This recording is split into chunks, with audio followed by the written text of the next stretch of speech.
There's a test hiding in plain sight in almost every home in America. You probably walked past it this morning without even thinking about it. It's your staircase. And what happens when you climb those stairs tells me more about your future independence than almost any blood test or scan I could order. Stay with me here, because this isn't about getting you to exercise more. This is about a simple, practical way to check something crucial: your functional capacity, using nothing but a flight of stairs, maybe a phone timer, and about 60 seconds of your time. I've spent decades working in geriatric medicine, cardiopulmonary rehabilitation, and sports medicine. One of the most powerful screening tools I've encountered doesn't require an office visit or expensive equipment. It requires you to pay attention to something you're already doing. By the end of this video, you'll know exactly how to do what I call the Stair-Climb Score test, how to interpret what your body is telling you, and most importantly, what to do next, whether that's a simple home training plan or a conversation with your doctor. Before we go any further, I want to hear from you. Drop a comment right now with your age and where you're watching from. I read these comments. They help me understand who I'm reaching and what videos to make next. So whether you're 72 in Ohio or 64 in Arizona, say hello. Now let me tell you why I'm so passionate about this particular test. Stairs are not just exercise. They're a real-world stress test that challenges almost every system your body needs to stay independent. Think about what's actually required to climb a flight of stairs. You need leg strength to push your body weight upward against gravity. You need balance to shift your weight from one foot to the other while you're elevated on a step. You need heart and lung capacity to deliver oxygen to those working muscles. You need reaction time to adjust if your foot doesn't land quite right. And you need confidence, the kind of confidence that lets you move without freezing or gripping the rail for dear life. Here's what I want you to understand. The ability to handle stairs doesn't just predict whether you can climb stairs. It predicts whether you can carry your laundry basket up from the basement, whether you can step up a curb confidently when you're out getting groceries, whether you can navigate that single step at your friend's front door when you visit, whether you can get to the bathroom safely in the middle of the night when you're still half asleep, whether you can keep up with your grandchildren when they want to show you something upstairs. These moments don't announce themselves, they just happen, and your body either rises to meet them or it doesn't. That's why I want you to know where you stand right now, while you still have time to improve it. Let's talk about how to actually do this test, because I want you to try it today safely. First, a word about safety, because I will not have you hurt yourself trying to prove something. You need a staircase with a sturdy handrail that you can reach easily. You need good lighting, no shadows, no dim hallways. You need supportive shoes, not slippers, not bare feet, not socks. If you have any history of falls, balance problems, or if you just feel uncertain, I want someone nearby while you do this. Not hovering over you, just present in case you need help. And here are the absolute stop signs.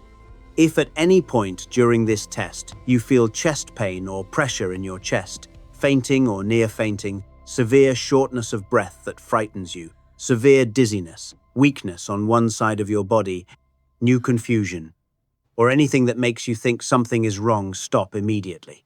Sit down if you can do so safely, hold the rail, and if symptoms persist or worsen, get help. Call for someone. If you experience signs that could suggest a stroke or heart problem, call 911. This test is not worth injuring yourself. We're gathering information, not pushing limits. Now, assuming you feel reasonably well today and you have a safe setup, here's what I want you to do. Choose one flight of stairs.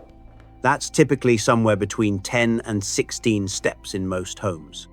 If you don't have that many, or if a full flight feels like too much right now, start with fewer. Even 5 or 6 steps can tell you something useful. The goal is not to conquer Everest. The goal is to observe. Stand at the bottom of the stairs. Take a breath. Place your hand near the rail, not gripping it tightly, just having it available. When you're ready, climb at a steady, comfortable pace. Not rushing, not crawling, just your normal, purposeful climbing pace, as if you were going upstairs to grab something from your bedroom. As you climb, I want you to notice several things. First, do you need to pull on the rail to get yourself up? Or is the rail just there for guidance and safety? There's a big difference between resting your hand on it and hauling yourself upward with it. Second, do your legs feel strong and stable? Or do you notice a wobble, a shake, or a sense of your knee wanting to collapse inward? Third, is there pain? Not the effort of working muscles, but actual pain in your knees, hips, or ankles that stops you or makes you wince. When you reach the top, stop. Don't immediately walk away. Stand there for a moment and pay attention to your breathing. Here's a simple way to gauge your recovery. Try to say a full sentence out loud. Something like, "I just climbed these stairs and I feel okay." Can you say that smoothly? Or are you too winded to get the words out without gasping? Notice how long it takes before you feel like you could do it again without needing a long rest. That's it. That's the Stair-Climb Score test. Simple, right? But what you just observed contains a tremendous amount of information about your functional capacity. Let me help you interpret what you experienced, because I know you're wondering where you stand. If you climbed that flight of stairs feeling steady, your legs felt strong, you used the rail lightly or not at all, and you recovered your breath within a minute or so to where you could speak normally, that's a reassuring sign. Your functional capacity for everyday activities is likely in a good range. That doesn't mean you should stop there. It means you have a foundation to build on, and maintenance matters more than most people realize. If you found yourself gripping that rail heavily, really pulling yourself up rather than pushing from your legs, or if you felt unstable, like you weren't quite sure where your balance was, that's telling you something important. It doesn't mean you're in danger, but it means your leg strength, hip stability, or balance systems need attention. This is the kind of thing that responds beautifully to targeted exercise. I'm going to give you a plan for that in just a few minutes, so stay with me. If you were unusually breathless at the top, not just breathing harder, but feeling like you couldn't catch your breath, feeling alarmed by how winded you were, or feeling dizzy or lightheaded, that's worth a conversation with your doctor. It might be nothing. It might be deconditioning, which is absolutely fixable, but it could also point to a heart or lung issue that deserves professional evaluation. Please don't ignore that signal. And if pain stopped you, if your knee hurt so much you couldn't continue, if your hip seized up, if your ankle gave you sharp pain, that's also valuable information. Pain is not normal. Effort is normal. Discomfort from working muscles can be normal. But sharp, stopping pain needs to be evaluated. See your doctor or a physical therapist before you try to train through it. This brings me to something I want you to understand clearly. This stair test is not a diagnosis. It's a functional check. Think of it like checking the oil in your car. It doesn't tell you exactly what's wrong with the engine, but it tells you if something needs attention. I recommend doing this once a month and keeping a simple note about what you noticed. Over time, you'll see patterns. You'll see improvement if you're training consistently, or you'll catch early warning signs if something is changing. Now, why does this work? Let me give you a quick look under the hood so you understand what's actually happening in your body when you climb stairs. Most people think about strength when they think about muscles. Can you lift something heavy? But for stairs and for fall prevention, power matters even more than pure strength. Power is strength combined with speed. It's not just whether you can push your body up, but whether you can push it up quickly enough to catch yourself if you stumble, to respond if you miss a step, to keep your momentum going rather than getting stuck mid-stride. Research consistently shows that we lose power faster than we lose strength as we age. The encouraging news is that power responds very well to training, even into your 80s and 90s. But you have to train for it with purpose. When you climb stairs, your calf muscles and ankle joint are doing crucial work. Your calf muscle acts like a pump, helping push blood back up toward your heart with each step. That's why people with weak calves or stiff ankles often feel more tired and unsteady on stairs. Their circulation is working harder just to keep up. Your hips are another key player that often gets overlooked. If your hip muscles are weak, particularly the muscles on the sides of your hips, what we call the gluteus medius, your knee will tend to collapse inward when you step up. You might not even notice it, but that pattern puts stress on your knee joint, throws off your balance, and drains your confidence over time. And then there's breath control. A lot of people unconsciously hold their breath when they climb stairs, which is exactly the wrong thing to do. It spikes your blood pressure, makes you feel more breathless at the top, and can contribute to that dizzy, lightheaded feeling. Learning to breathe in rhythm with your steps makes a meaningful difference in how you feel. So here's what I want you to do over the next 7 days to start improving your stair climb score. I'm going to give you a handful of senior safe drills that directly address the muscles, the balance, and the coordination you need for confident stair climbing. Start with sit to stand practice. Find a sturdy chair, not too low, not too soft, with arms if you need them for support initially. Sit near the front edge with your feet flat on the floor, about hip width apart. Before you stand, here's the key. Hinge forward from your hips, like you're taking a little bow, bringing your nose over your toes. Then push through your heels to stand. Sit back down slowly, under control, taking 3 to 4 seconds to lower yourself. That slow lowering is actually where much of the strengthening happens. Do 5 to 10 of these, once or twice a day. If you need to use your hands on the chair arms at first, that's perfectly fine. The goal is to gradually need them less as you get stronger. Next, add supported heel raises. Stand facing your kitchen counter or a sturdy tabletop with your hands resting lightly on the surface for balance. Lift your heels off the ground, coming up onto your toes as high as feels comfortable. Hold for a second at the top. Then lower slowly, take a full 3 or 4 seconds to bring your heels back down. That controlled lowering builds the calf strength and ankle control you need for stairs. Do 10 of these, rest for a moment, then do 10 more. Most days is ideal, but even 3 or 4 times a week will make a difference. When you're ready, add step-ups, using the bottom step of your staircase with the handrail within reach. Step up with one foot, bring the other foot up to meet it, then step back down leading with the same foot. Do 5 repetitions leading with your right foot, then 5 leading with your left. Keep your movements controlled and deliberate. Don't rush. Use the rail as much as you need for confidence and safety. Here's one that a lot of people overlook but makes a real difference: hip stability work. Stand sideways at your kitchen counter, with one hand resting lightly on the surface. Take small steps sideways, moving down the length of the counter and then back. Keep your toes pointing forward the whole time, don't let them turn outward. This strengthens those side of hip muscles that keep your knees from collapsing inward when you climb stairs.